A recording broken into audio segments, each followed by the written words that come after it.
So I'll start from my parents' marriage. What happened is that when my mother and father got married, they kept facing different kinds of problems. Meaning, since that time, some difficulty or another has always stayed with them. Sometimes one problem, sometimes another. These problems never really ended. Now the situation has become so bad that only me, my mother, and my father live in the house. And even among the three of us, my father is basically bedridden. Meaning he is counted among the living but not really living.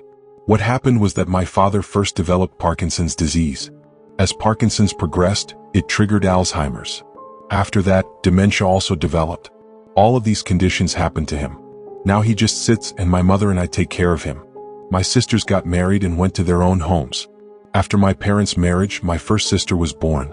She was sick, so her treatment kept going on for a long time. She grew a little older, then my second sister was born and she was also sick. What kind of illness? She had pulmonary issues from birth, some lung-related problems. These kinds of issues happen in children at a young age. Sometimes after 4, 5, or 6 years, these issues completely go away. And sometimes they stay for life and continue permanently. Both of my sisters had these issues. Then, 3 or 4 years after the marriage, I was born, in 1993. Because my elder sister was always sick and then I was born, my mother faced serious difficulty managing us. There were 2 or 3 children with very small age gaps and all were sick. Because of this, my mother sent my eldest sister to my maternal grandparents, Nana and Nanny, because she couldn't manage everything. I was the only healthy child at that time. My mother says I was quite healthy and had good weight. But later I also started having health issues.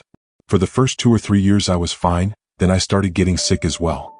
I still remember, I was very young, maybe 6 or 7 years old.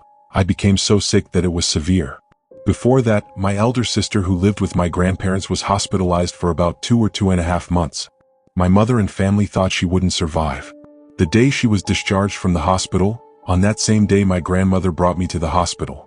My mother was packing clothes to go home and when she saw this, she was shocked. She said, "What is this? She's just been discharged. Why have you brought him?"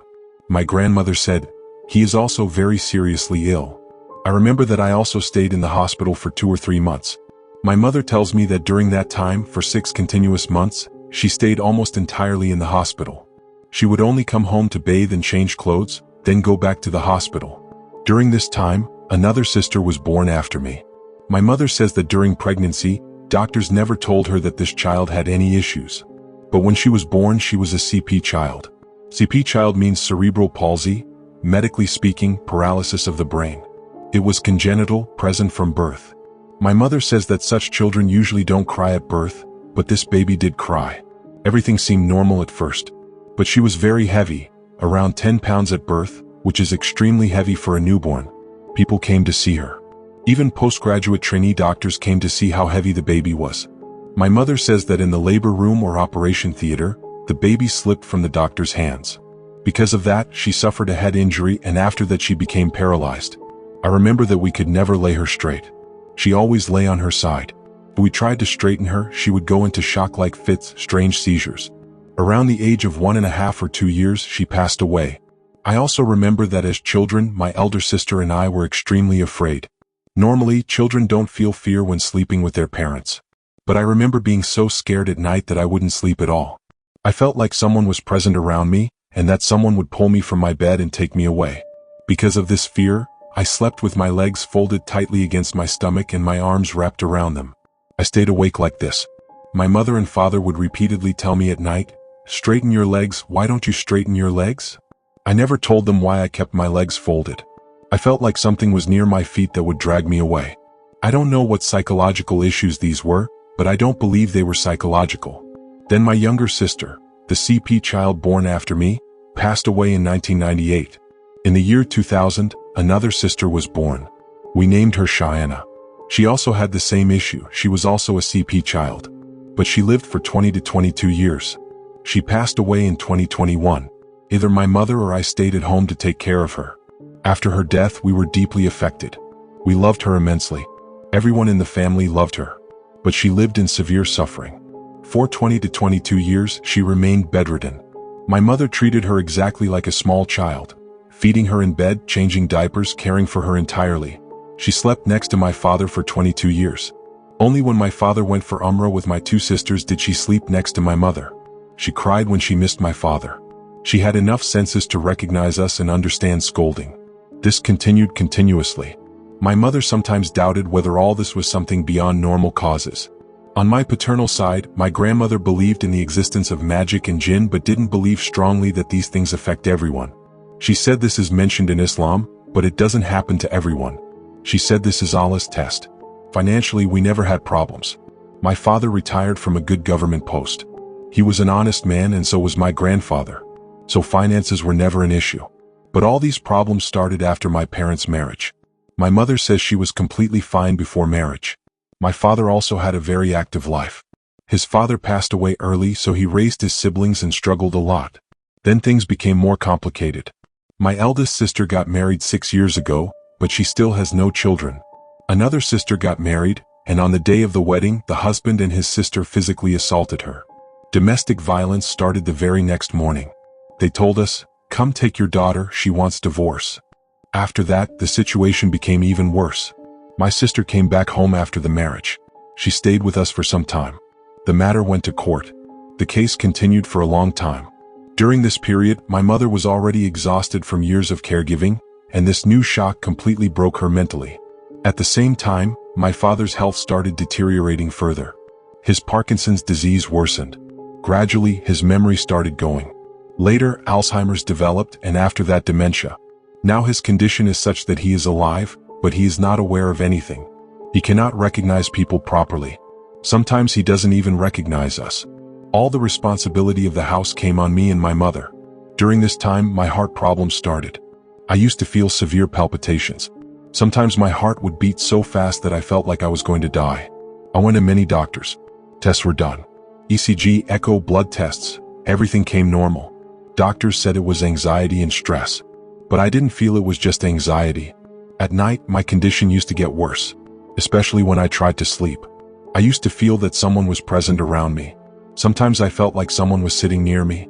Sometimes it felt like someone was touching my body. Sometimes I felt pressure on my chest. I used to wake up suddenly from sleep. My heart would be racing. My whole body would be shaking. I would feel extreme fear. I started avoiding sleep. Sometimes I used to see shadows. Sometimes I felt movements near me. I didn't see any clear face, but I felt presence. I started praying more. I increased my prayers. I started reciting Quran regularly. But instead of feeling peace, my fear increased. The more I prayed, the more intense these experiences became. Because of this, my mother started believing that something was wrong beyond medical reasons. She consulted religious people. Some said it was evil eye. Some said it was magic. Some said it was jinn. One person said that the entire family was affected. He said that this had been going on since my parents' marriage. He said that the deaths, illnesses, and problems were not natural. After hearing this, my fear increased even more. They gave us verses to recite. They gave us water to drink. They told us to recite specific prayers at specific times. They warned that if we stopped, the problem would return stronger. Whenever something bad happened, an accident, illness, or sudden problem, we started connecting it to this. Once there was a gas blast in the kitchen. Cabinets broke. Thankfully, no one was injured. But after that, we were told that this was a reaction.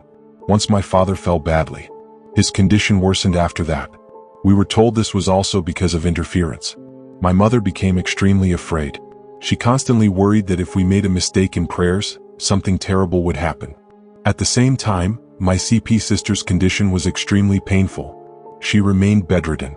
She had seizures. She cried a lot. My mother took care of her day and night. After my CP sister passed away in 2021, we were completely shattered. The house felt empty. My mother felt lost. She had spent more than 20 years caring for her. After her death, my fear and symptoms increased. I started feeling more intense presence. My heart issues became worse. I started feeling pressure in my chest more frequently. I went again to doctors. Again, all reports were normal. I started thinking that maybe this was something supernatural, because medically nothing was being found. My mother also believed this strongly now. We went to different people for spiritual treatment. Some asked for money. Some asked for strange things. Some scared us more. One person said that if we stopped treatment, the entity would attack again. This kept us trapped in fear. Now the situation is that only me, my mother, and my father live together. My father is completely dependent. My mother is exhausted. I feel mentally and physically drained. I don't know whether all this is psychological or something else, but whatever it is, it has destroyed peace in our house. I wanted to share everything from the beginning so that nothing is hidden. I want to understand what this really is. After reaching this point, something inside me finally slowed down, not because things improved, but because I ran out of energy to keep fighting every explanation at once. Fear had become my default state. Not panic all the time, something quieter, heavier. A constant readiness for disaster. My body lived as if danger was always about to enter the room. I began to notice a pattern. Every symptom had a trigger, even if it wasn't obvious at first. Nights were worse. Silence was worse. Being alone was worse. Responsibility was worst of all. When I was distracted, talking to someone, focused on a task outside the house, my symptoms softened. Not vanished, softened. But the moment I lay down, the moment my mind had space, everything rushed back in. The sensations felt external, but the timing was internal. This confused me deeply.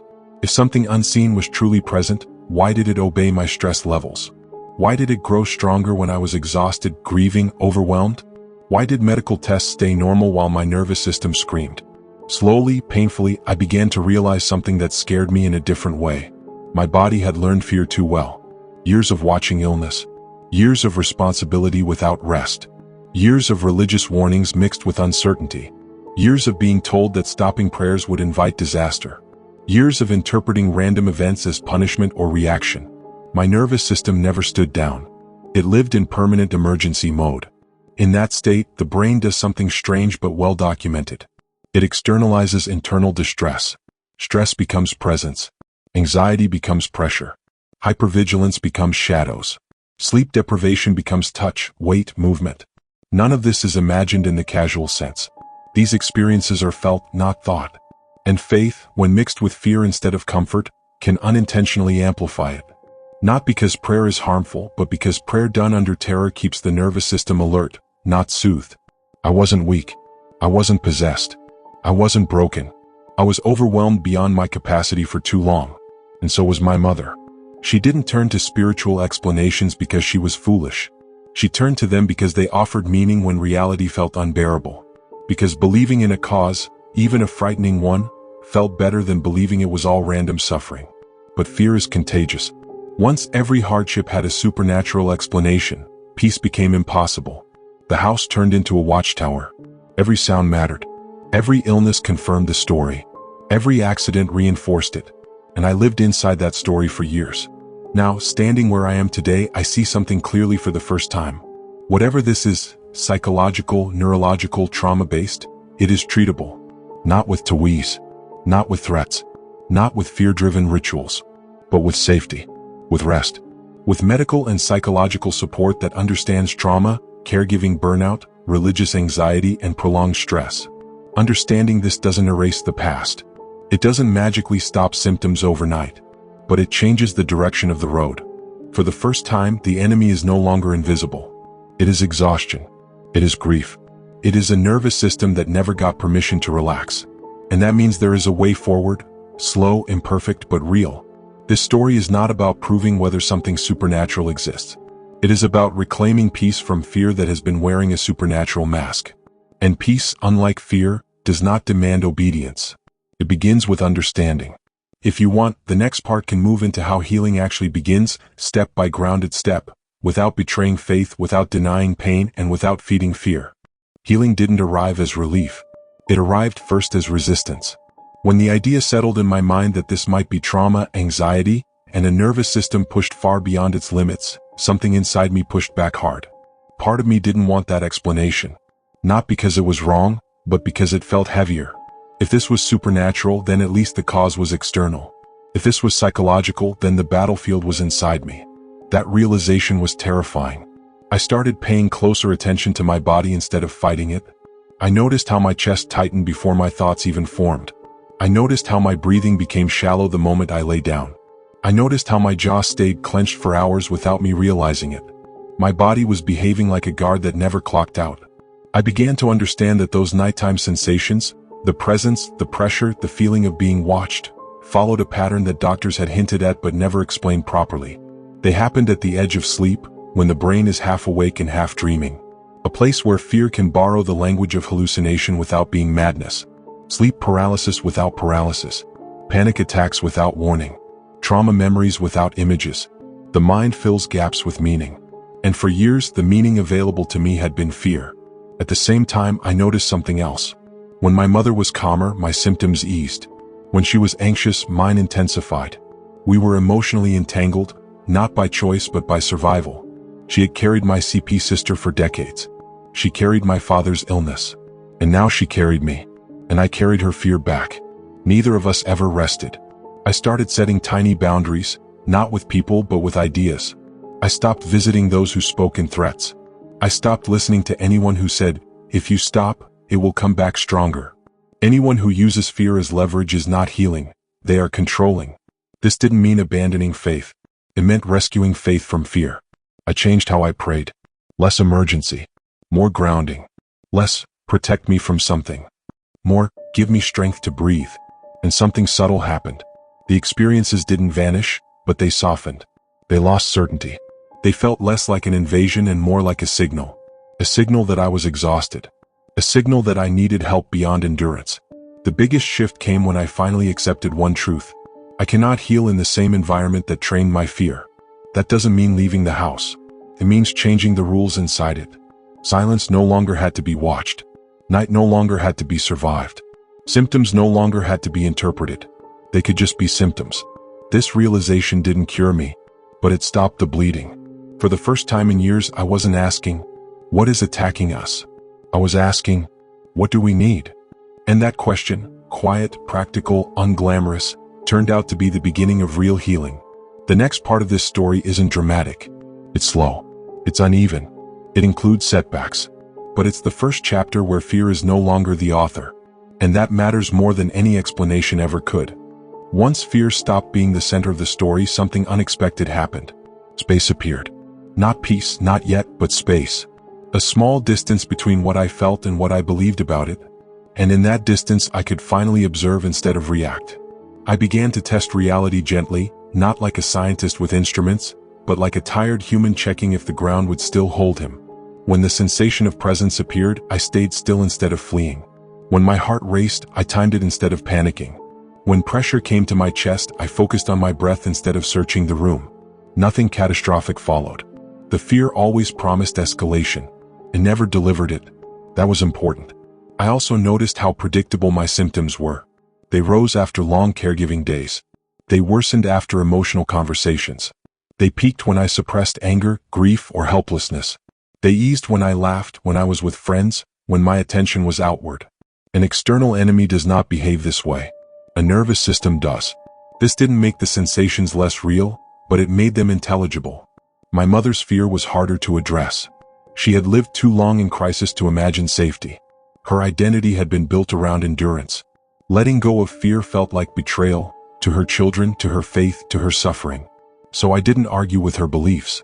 I changed the atmosphere instead. I introduced routine where chaos had lived. Meals at set times. Lights on in the evenings. Voices in the house, even if it was just the television. Predictability is medicine for the nervous system. Slowly, the house felt less like a waiting room for disaster and more like a place where life still happened. I also learned something difficult. Healing makes guilt surface. When my symptoms eased, I felt guilty for feeling better while my father remained ill.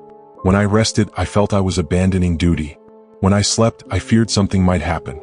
This guilt fed the cycle again. So I had to accept a truth that felt almost selfish at first. My health is not a luxury, it is a responsibility. If I collapse, the system collapses. That reframed everything. I stopped seeing help as weakness. I stopped measuring faith by suffering. I stopped assuming that endurance was the same as strength. The experiences still visit me sometimes, especially during stress, but they no longer control the narrative. They are like echoes in a large room, not voices giving orders. And most importantly, I learned this. Meaning making can heal or harm. For years, every hardship was given the most frightening meaning available. That meaning multiplied pain. Now, meaning had to earn its place. It had to reduce fear, not increase it. This story doesn't end with certainty. It ends with agency. I don't know everything. But I know this. Whatever happened in this house did not happen because we were weak, sinful, or cursed. It happened because human beings were asked to carry more than they were built to carry, without rest, without safety, without explanation. And the body remembered. The final part of this story isn't about closure. It's about continuation, living alongside scars without letting them dictate the future. Fear once wrote every chapter. Now it only appears in footnotes. And that is enough to begin again.